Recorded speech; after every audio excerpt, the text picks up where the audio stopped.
Hello mga kalambat, ito lang po yung na-farm natin, so wala na namang weapon. Ayan mga boss, so wala na namang weapon na na-farm natin within 1 day and 19 hours. At update ko lang din, so hindi na masyadong mabili mga boss yung ating mga paninda. So sale history, ayan yung mga nabibili na lang is yung mga epic talaga mga boss. Okay, so kukunin na natin lahat yan. So cancel na natin lahat ng paninda natin na blue. Kahit pala ibang mga epic natin is hindi na rin nabibili mga boss. So ang gagawin natin ngayon dyan is i-dismantle ko na lang siya mga boss. Okay. So ayan, dismantle na natin yung mga blue. At syempre, yung ibibenta na lang natin is yung mga epic na lang na nakukuha natin mga boss. Okay. So ayan, napakarami niyan. At least meron tayong pambentang temporal piece mga boss. Okay. So ayan, ano natin lahat yan.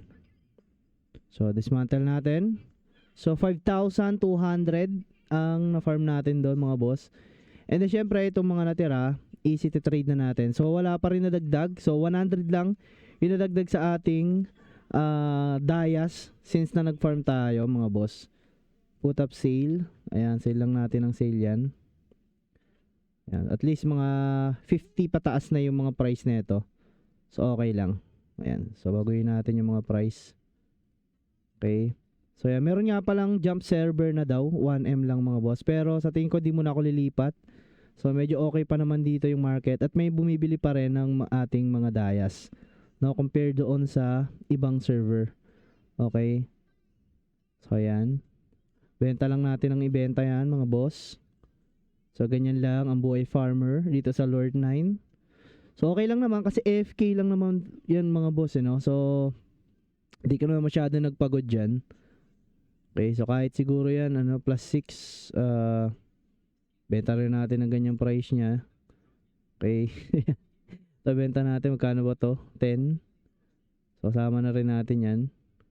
Yan, so mga epic na lang ngayon ang ibibenta natin, mga bossing. Okay, so dito naman ako nag-farm, no? So, wala pa rin. Talagang sobrang tumal na ng weapon. So, kailangan talaga is sobrang fast kill mo na siya. Okay, so mas maganda, so mas mababang mobs ka na magfa-farm mga boss. Ayan, so 1 day, so may natira pa tayong pots. So ngayon is magre-repats tayo. Before pala tayo magre-repats, so create rally muna tayo para wala nang problema. Assign natin, so dito tayo pwesto siguro ulit. Okay, ayan. So lagay tayo dyan, and then go back tayo sa town. Okay, so yun lang yung update natin for today's video. At di na rin ako nakapag-daily dahil marami na naman tayong nilalarong mga games, mga boss. Okay, yan yun yung Yulgang, no? So tinatry up ko siya.